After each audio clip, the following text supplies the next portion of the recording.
तो हेलो दोस्तों, जब भी हम बात करते हैं किसी बड़ी यूनिवर्सिटीज की तो हमारे दिमाग में आज एक ही नाम आता है। वो सबसे पहला नाम हो सकता है या तो Harvard university, Oxford university, Cambridge university. ये आज के समय की एक ऐसी यूनिवर्सिटीज है जहाँ पे एडमिशन लेना, जहाँ से पढ़ाई करना ऑलमोस्ट हर एक स्टूडेंट का सपना होता है, जहाँ पे हर कोई पढ़ना चाहता है। लेकिन मैं आपको कहूँ, इन्हीं के समान एक ऐसी यूनिवर्सिटी आज से लगभग 1500 साल पहले भारत में हुआ करती थी। ऐसी यूनिवर्सिटी थी जहाँ पे लगभग 10,000 से अधिक स्टूडेंट बिल्कुल निःशुल्क पढ़ाई किया करते थे। एक ऐसी यूनिवर्सिटी जहाँ पे धार्मिक ज्ञान के साथ साथ philosophical, astronomical, scientific, detail science और मैथमेटिक्स सब कुछ एक यूनिक तरीके से पढ़ाया जाता था। जहाँ की लाइब्रेरी लगभग 9 फ्लोर ऊंची, लाखों से अधिक किताबों से भरी हुई। ये एक ऐसी यूनिवर्सिटी थी जो यहाँ का उस समय का एडवांस नॉलेज का हब हुआ करती थी। तो हम बात कर रहे हैं नालंदा यूनिवर्सिटीज की।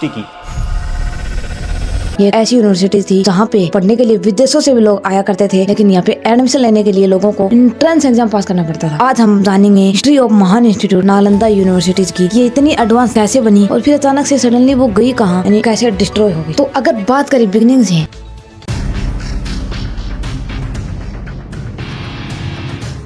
तो नालंदा यूनिवर्सिटी की स्थापना 5वीं शताब्दी में जब गुप्त साम्राज्य अपने पीक पर हुआ करता था, उसी समय के शासक कुमार गुप्त फर्स्ट ने किया था। और वैसे भी गुप्त साम्राज्य को गोल्डन एज कहा जाता है, क्योंकि गुप्त साम्राज्य के समय और उस गुप्त पीरियड के समय मैथमेटिक्स, साइंस, एस्ट्रोनॉमी, फिलोसॉफी, इन सब चीजों में एक्स्ट्रा ऑर्डिनरी प्रोग्रेस हुई थी। अगर बात करें इस यूनिवर्सिटी के लोकेशन की, तो यह यूनिवर्सिटी बिहार के पटना, जो की उस समय पाटलिपुत्र के नाम से जाना जाता था, 90 किलोमीटर दूर राजगीर में स्थित थी। और यह उस समय का सबसे अधिक एडवांस नॉलेज का हब होने के कारण विदेशों से भी लोग वहाँ पे पढ़ने के लिए आया करते, क्योंकि यह उस समय की एकमात्र टॉप यूनिवर्सिटी थी। अब बात आती है कि यहाँ पे एजुकेशन सिस्टम की, मतलब वहाँ पे कैसे पढ़ाया जाता था, क्या वहाँ उनका एजुकेशन सिस्टम था। तो कहा जाता है कि नालंदा यूनिवर्सिटीज का एजुकेशन सिस्टम उस समय भी बहुत ज्यादा एडवांस हुआ करता था। इवन वहाँ पे एडमिशन लेना भी बहुत ज्यादा मुश्किल काम हुआ करता था, क्योंकि जब कोई भी स्टूडेंट एडमिशन लेने के लिए नालंदा यूनिवर्सिटी जाता था, तो उसके गेट पे खड़े द्वारपालों के द्वारा ही एक ओरल वोकल टेस्ट लिया जाता था, जो कि इतना कठिन होता था जिसे सिर्फ 20 से 30% स्टूडेंट ही पास कर पाते थे। और जो स्टूडेंट पास नहीं कर पाते थे, उनको यूनिवर्सिटीज के अंदर जाने की अनुमति भी नहीं दी जाती थी। एंड बाकी के जो बचे 70 से 75% स्टूडेंट को वापस लौट के जाना पड़ता था। तो इसका मतलब ये है कि जो 20 से 30% स्टूडेंट जिस एग्जाम को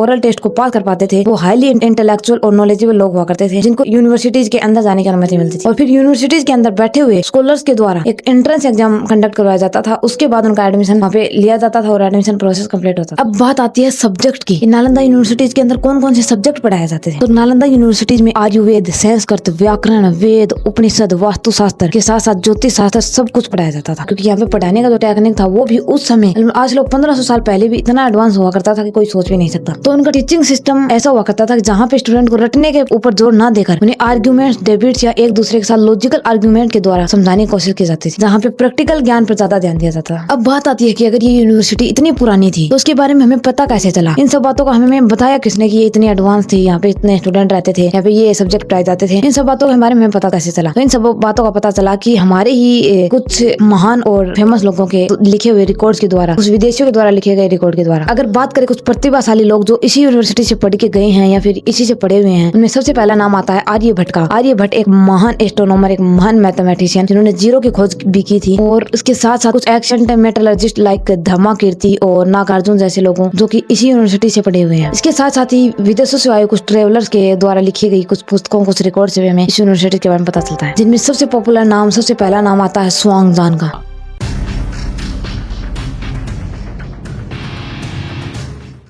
अगर बात करें स्वांगजान की, तो स्वांगजान एक चाइनीज व्यक्ति थे जो जिन्होंने 13 साल की उम्र में ही बुद्धिस्ट यानी बौद्ध धर्म ज्वाइन कर लिया था। और बौद्ध धर्म के बारे में अधिक जानकारी प्राप्त करने, उसका डीपर नॉलेज लेने के लिए ही वो भारत आए थे, क्योंकि उस समय भारत ही एकमात्र ऐसा प्लेस था जहाँ जो नॉलेज का हब हुआ करता था, स्पेशली बुद्धिस्ट और इन चीजों के बारे में अधिकतर ज्ञान भारत में मिलता था, इसलिए वो भारत आए थे। वैसे स्वांगजान का जन्म 602 ईस्वी में चीन में हुआ था और वो लगभग 629 ईस्वी में भारत आए। उन्होंने भारत में बहुत सारी सिटीज को विजिट किया, ऑलमोस्ट भारत के अलग अलग प्लेसों पे गए। उन्होंने बुद्धिस्ट को जानने के लिए बहुत सारे प्रयास किए। वो लगभग सन 629 से लेकर 643 तक भारत में ही रहे थे। एंड इसमें लगभग 2 से 3 साल इसने नालंदा विश्वविद्यालय में बिताए थे। और ये अपने रिकॉर्ड में लिखता है कि नालंदा विश्वविद्यालय में इसका नाम मोक्षदेव रख दिया था। अब बात करें फर्दर, तो इसने अपने रिकॉर्ड में क्या क्या लिखा था। तो इसने लिखा था कि उस समय नालंदा यूनिवर्सिटी में लगभग 10,000 स्टूडेंट पढ़ा करते थे और 2,000 टीचर हुआ करते थे, यानी लगभग 7 से 8 स्टूडेंट पे एक टीचर उपलब्ध था। और पूरी यूनिवर्सिटी में लगभग 8 बुद्धिस्ट मोनास्ट्रीज व 300 अपार्टमेंट के साथ साथ स्टूडेंट के रहने के लिए अलग अलग कमरे भी हुआ करते थे। सोचो ये कितनी बड़ी बिल्डिंग होगी। और जब सन 643 ईस्वी में स्वांगजान चीन वापस गया तो जाते समय अपने साथ 657 सेंस का टैक्स को 520 बॉक्स में भरकर 20 घोड़ों पर लाद कर ले गया था, जिसमें 74 टैक्स को अपनी चाइनीज भाषा में ट्रांसलेट भी किया था। अगर बात करें किसी दूसरे ट्रेवलर की, तो वो भी चाइना से थे, जिनका नाम था इजिंग।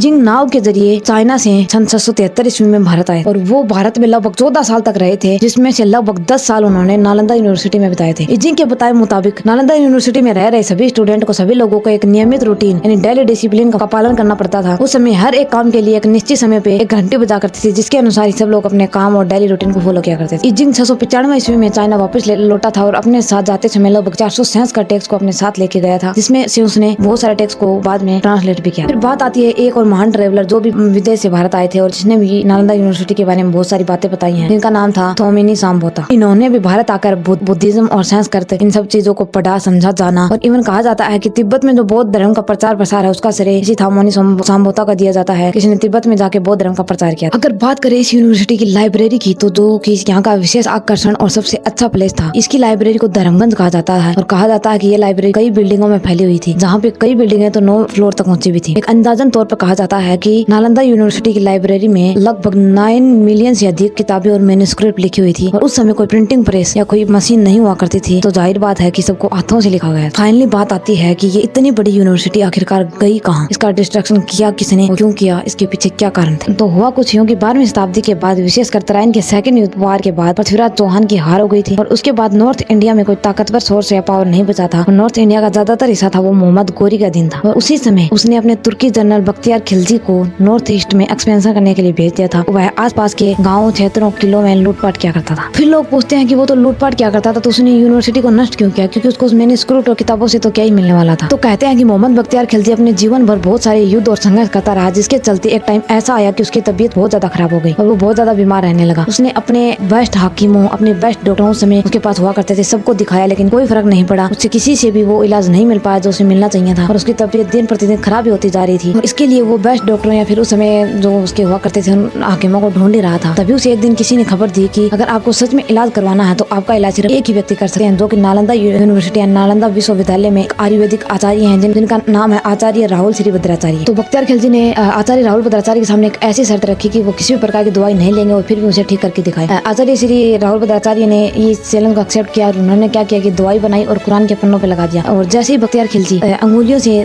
किताब कुरान को पढ़ता था, वो दवाई उसके अंदर जाने लगी और धीरे धीरे वो ठीक होने लगा। एक समय ऐसा आया कि वो पूरी तरह ठीक हो गया। जब उसे पता चला कि किस प्रकार राहुल भद्राचार्य ने कुरान के पन्नों पे दवाई लगा के उसकी तबीयत को ठीक कर दिया है, वो उस नॉलेज को जान के, उस चीज को जान के एकदम शॉक हो गया था और उसे ईर्ष्या होने लगी थी कि किस प्रकार एक हिंदू या बुद्धिस्ट लोगों ने उनको ठीक कर दिया, जो कि उसके हाकिम बड़े बड़े नॉलेजेबल लोग भी नहीं कर पाए थे। और कहते हैं कि इसी प्रकार ईर्ष्या भाव में आकर उसने सन 1193 ईस्वी में नालंदा यूनिवर्सिटी को आग लगा दी और जो पूरा किताबों का ढेर, नॉलेज का हब जलकर राख हो गया था। कुछ लोगों का कहना है कि इसके पीछे रीजन है कि वो हिंदू और बुद्धिस्ट एजुकेशन को पीछे रखना चाहता था, क्योंकि वो उस समय उनके नॉलेज से बहुत ज्यादा इनसिक्योर हो गया था। और दूसरा कारण है कि लूटपाट, वहाँ पे जितने भी प्रीशियस इक्विपमेंट्स और कॉइन्स होते थे वो उनको लूट के ले जाया करता था। अब सोचो कि एक ऐसी जगह है जहाँ पे एक टाइम पे हजारों से अधिक स्टूडेंट बिल्कुल यूनिक तरीके से, बिल्कुल निःशुल्क हाई लेवल एजुकेशन प्राप्त किया करते थे, वो स्थान अंत में एक दिन राख में बदल गया, जो कि शायद सबसे बड़ा नुकसान भी था, क्योंकि शायद ही इस हाई लेवल एजुकेशन को दोबारा रिस्टोर करना पॉसिबल है, क्योंकि वो उस समय के स्कॉलर्स और विद्वानों के द्वारा की गई हजारों साल की मेहनत का परिणाम के स्वरूप वो इकट्ठा किया गया नॉलेज था। अंत में एक यही निष्कर्ष निकलता है कि नॉलेज एक ऐसी चीज है जिसे डिस्ट्रॉय करना, नष्ट करना तो आसान है, लेकिन जिसे कलेक्ट करने में सदियां और हजारों लोगों की मेहनत लग जाती है।